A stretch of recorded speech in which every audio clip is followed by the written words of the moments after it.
Pero tuve que prender el ventilador porque acá hay un olor a posibilidad. Pero te lo juro.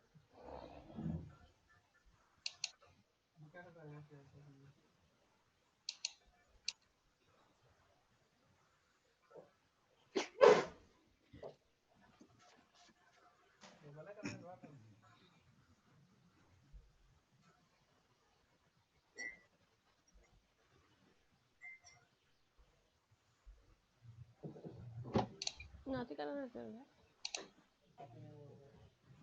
Hormiga me busca el cablecito del papel.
Buen día.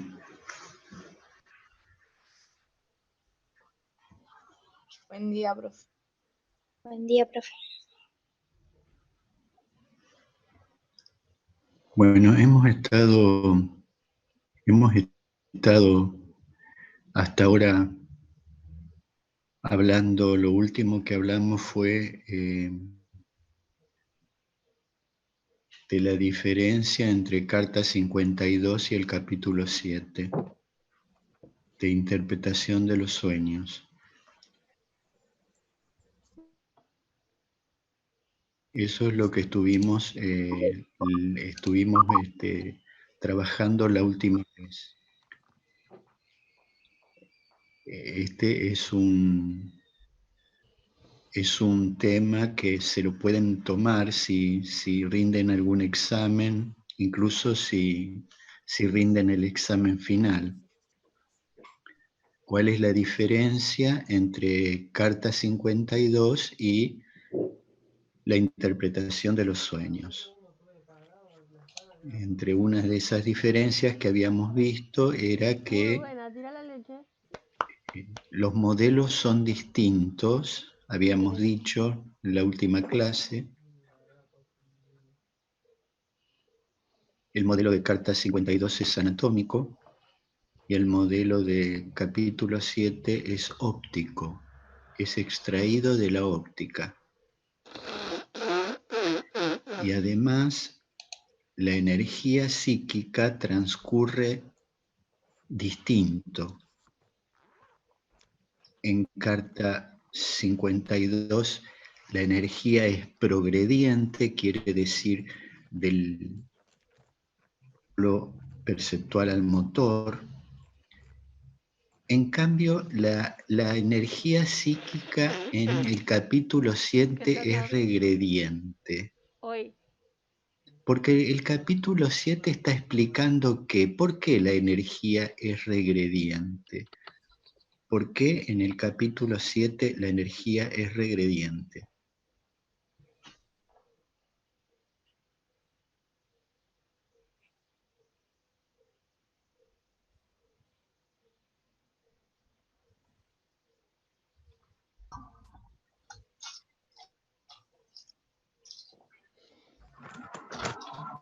Es regrediente porque regresa al inconsciente, del polo motor al inconsciente. Sí, pero ¿qué está explicando Freud en ese capítulo? ¿Qué está explicando Freud? ¿De qué habla el texto? De la regresión. ¿Dónde? El En el inconsciente. sueño. porque está explicando el sueño, es un texto dedicado a los sueños. Entonces, en el capítulo 7 se explica cómo procede un sueño. Entonces, como se explica cómo procede un sueño, entonces la energía es regrediente, es decir, la motilidad está descendida por el estado del dormir y entonces la energía psíquica transcurre a la inversa en forma regrediente hasta alcanzar las huellas mnémicas. Por supuesto atraída, como habíamos dicho, por el polo perceptual. Esta verga me dice Y no que me en da el nada polo de que perceptual no había huella, recuerden. Habíamos dicho que era como un blanco. El polo perceptual es como un blanco que atrae a las representaciones. Y ese blanco, inscripto en blanco, puede asociarse a lo traumático. El polo perceptual, que es como un blanco, puede asociarse a lo traumático, porque en psicoanálisis lo traumático es lo que no se inscribe. Ahora, mi pregunta es, está bien, supongamos que en el polo perceptual no se inscribe y está lo traumático, lo que no se inscribe pero lo impulsa al aparato a funcionar, es decir, en el polo perceptual estaría lo traumático, pero que impulsa al aparato a tener sueños, a tener síntomas. Mi pregunta sencilla, de último, de examen, de lo que sea, que suelo preguntar, si estamos en psicoanálisis, ¿qué es lo traumático?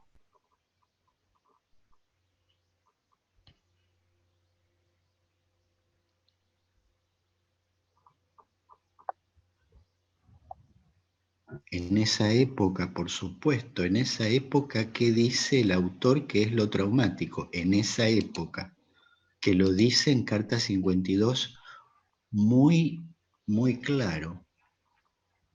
¿Qué es lo traumático? No es el es un acontecimiento sexual, infantil. Sí, eso sería lo traumático. Un acontecimiento de naturaleza sexual ocurrida en una fase anterior, o sea, en la infancia. Un acontecimiento de naturaleza sexual ocurrido en la infancia. Y habíamos explicado la última clase de que lo traumático siempre, en lo traumático hay dos escenas, una en la infancia y otra posteriormente. Y la traumática es justamente la segunda, no la primera.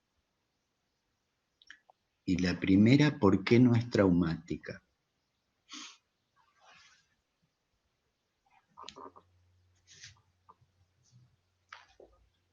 Porque el sujeto en la infancia todavía no está preparado ni orgánicamente ni psicológicamente para lo sexual. ¿Puede, por favor? Es decir, lo que se plantea es que es un episodio padecido en forma pasiva por un niño, pero del cual no ha tomado conciencia de la naturaleza sexual del suceso. Ocurre después, en la adolescencia. Ese es un caso, el caso Emma, que lo explica muy bien Freud. Bueno, en el día de hoy vamos a ver vivencia de satisfacción. Como el tema es muy importante y se pide mucho en los exámenes, vamos a ver un poco de Freud y un poco de Lacan, porque a mí me parece que Lacan abre las cabezas con respecto a la vivencia. Lo de Lacan no se lo van a preguntar en el examen, pero yo se los traigo porque es interesante que empiecen a entender cómo Lacan piensa el deseo y demás. Pero primero vamos a ver la vivencia en Freud y la vamos a leer. Yo traje un texto para que lo leamos. La vivencia está en dos textos: el proyecto de una psicología para neurólogos y el capítulo 7, el punto sobre el cumplimiento de deseo.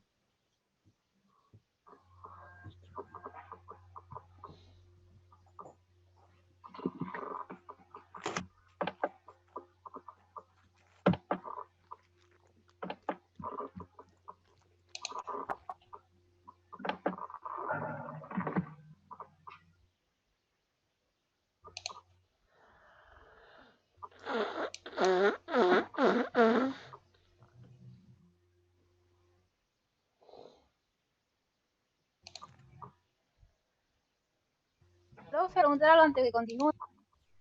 Sí.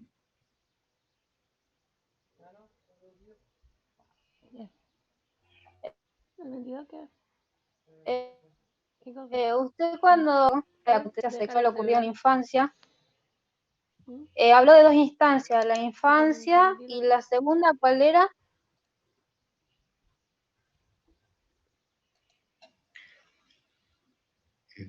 Freud en general dice que para que algo sea traumático tienen que estar en juego dos escenas. O sea, para que un acontecimiento sea traumático para el sujeto, tienen que haber última despierta la primera.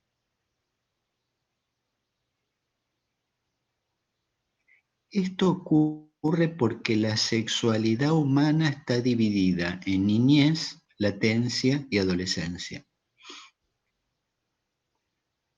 Entonces, una escena ocurrida en la adolescencia revive una escena ocurrida en la infancia.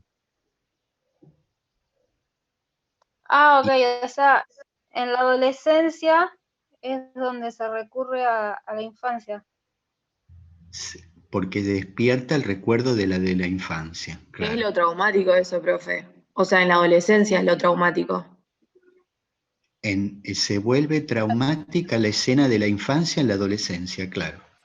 Se vuelve traumática la escena. Se vuelve traumática cuando en la adolescencia no pasó nada. O sea, supongamos que hubo un atentado infantil en la niñez. En ese momento no pasó nada en el sujeto. Ocurre que cuando tiene un episodio en la adolescencia, un episodio cualquiera, este se asocia reviviendo al de la infancia. ¿Y qué ocurre? Eso es lo que les quiero... A ver, ¿por qué no reflexionamos? ¿Qué puede ocurrir? O sea, ¿qué puede ocurrir si, por ejemplo, en la adolescencia la persona entra en un supermercado y ve a una persona que le recuerda el violador de la infancia? ¿Qué le puede ocurrir al sujeto? Porque en la mente se le asociaron las dos escenas. ¿Qué le puede ocurrir en la adolescencia?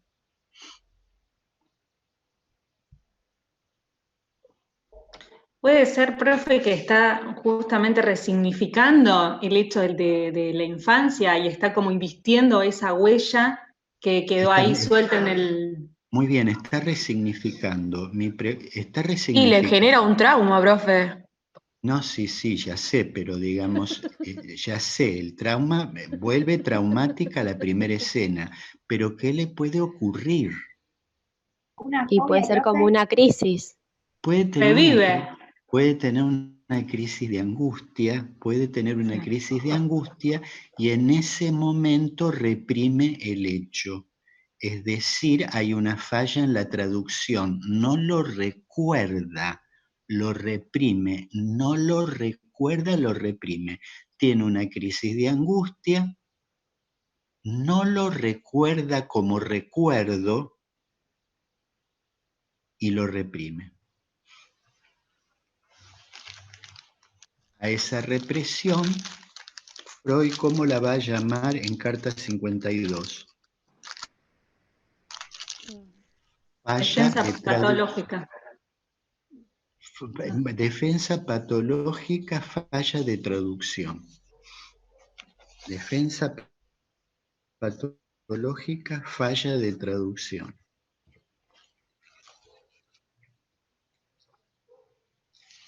Pero fue una consulta, y entonces en ese momento, en la adolescencia, es donde se produce la inscripción de la huella. Mientras tanto no había inscripción. Hay falla de traducción, hay falla de traducción.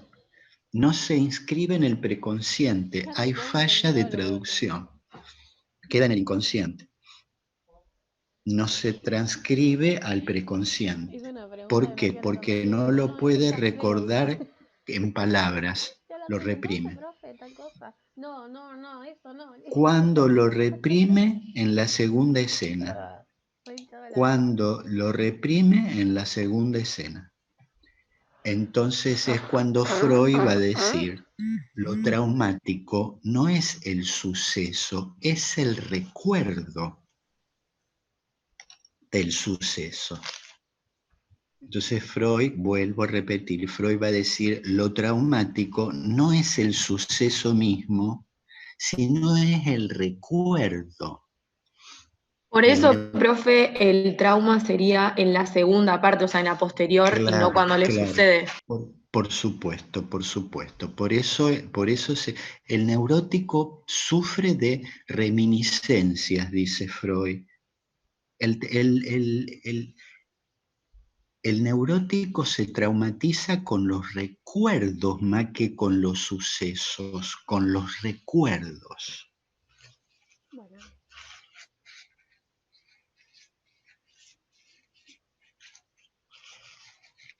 Lo traumático es el recuerdo de la escena.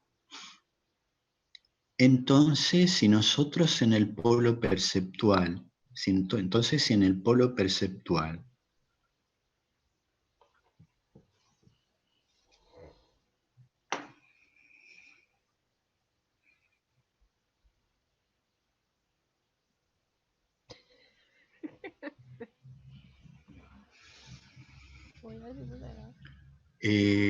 acá me están poniendo buen día, de Juan a todos. Dice, esto me lo ponen en la sala de chat. O sea que yo tengo que estar escuchando las preguntas de ustedes, pero también tengo que leer el chat. Es mucho trabajo para mí. Pregunta Juan, ¿el deseo es fantasmático en Lacan? ¿Está Juan presente?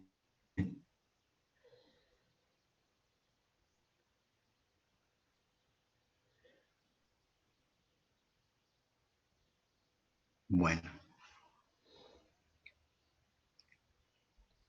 Se supone que son ustedes los que están escribiendo esto. El deseo, en Lacan el deseo se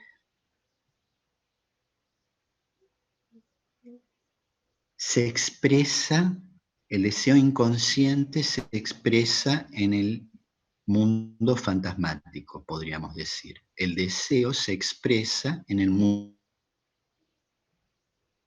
fantasmático. Sería en la escena psíquica, en el aparato psíquico para Freud, y Lacan diría en el fantasma, que sería la fantasía freudiana.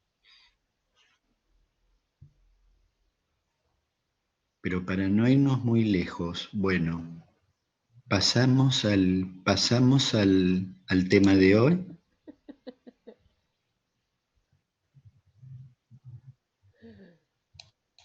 Sí, profe, ¿cuáles eran los textos que dijo el otro es el proyecto de una psicología para neurólogos. En el proyecto tienen que buscar a la vivencia, búsquenla.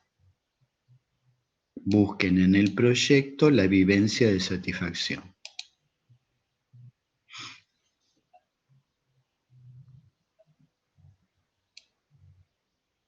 ¿Lo tienen en pantalla? Sí, profe. Sí, se ve, Bueno. profe. Vivencia de satisfacción del proyecto de una psicología para neurólogos. Voy a ir explicando. Y lo que no se entiende, ustedes me van a preguntar. El organismo humano es en un principio incapaz de llevar a cabo esta acción específica, realizándola por medio de la asistencia ajena. Al llamar la atención de una persona experimentada sobre el estado en que se encuentra el niño, mediante la conducción de la descarga por la vía de la alteración interna, por ejemplo, mediante el llanto del niño.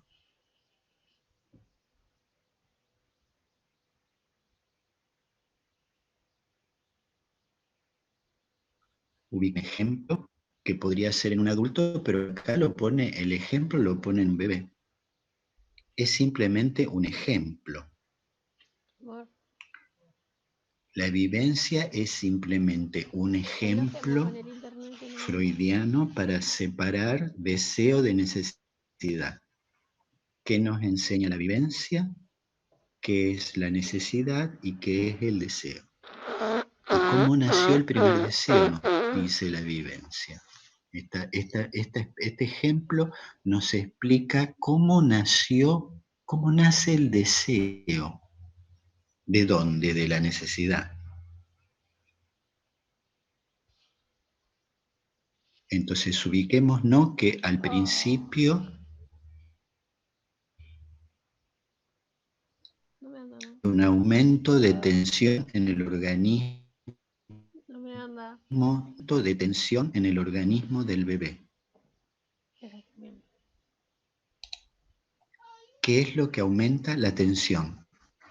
¿Qué es lo que aumenta esa tensión?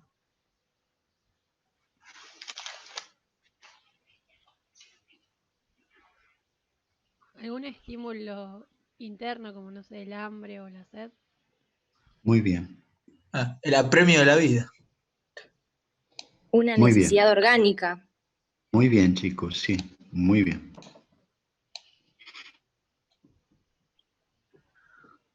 Tira eso volante porque te juro que empiezo a volcar esto de a chorro. Ese aumento de tensión, ¿a dónde va?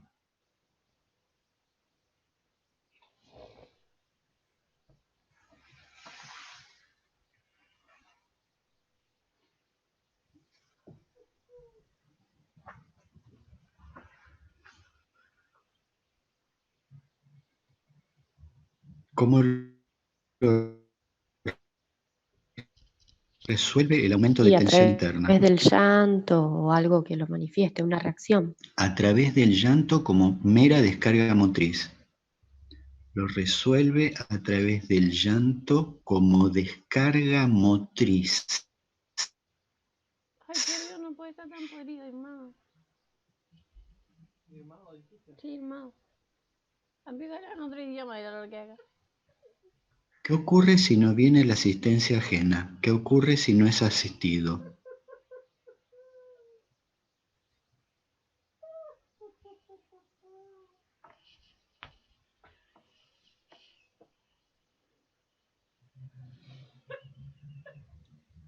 El niño no se satisface, entonces, bueno, no se crea una marca ni una huella en él de vivencia de satisfacción.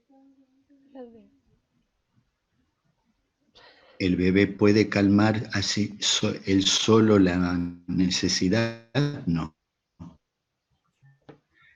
No, por eso.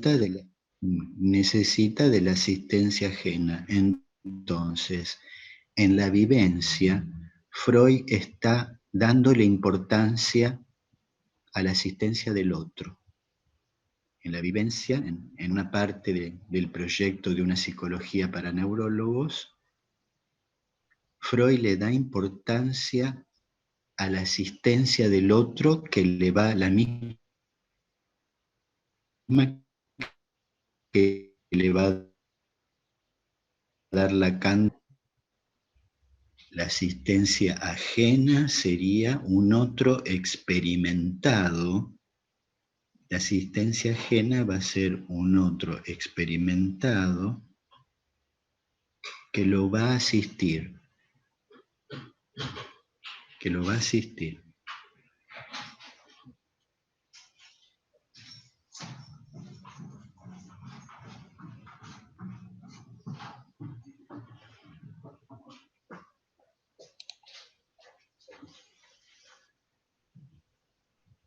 El texto dice, esta vía de descarga adquiere así la importantísima función secundaria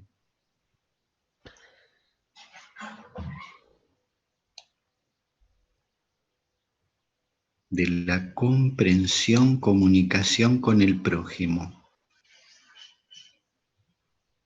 Y la indefensión original del ser humano conviértese así en la fuente primordial de todas las motivaciones morales. A pie de página aclara que se trata de la inclusión del lenguaje.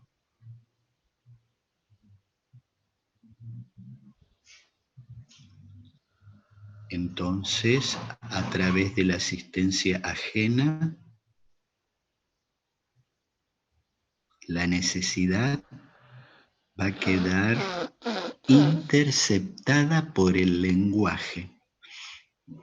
Lo que le va a transmitir el otro va a ser la fuente primordial de todas las motivaciones morales, porque ¿cómo sabe que quiere comer? ¿Cómo sabe la madre que tiene hambre?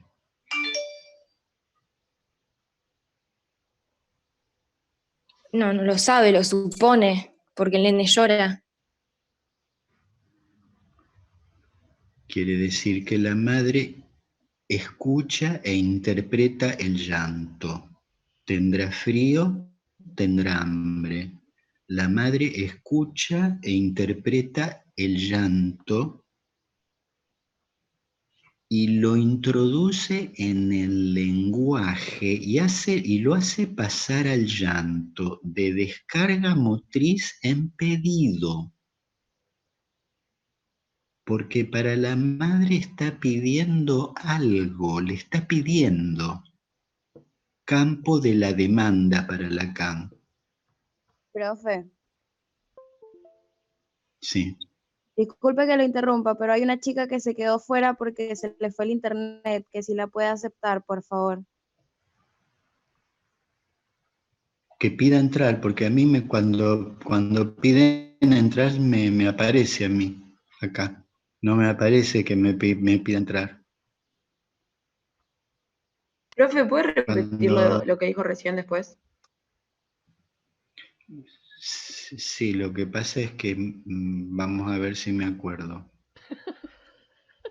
Me distraje.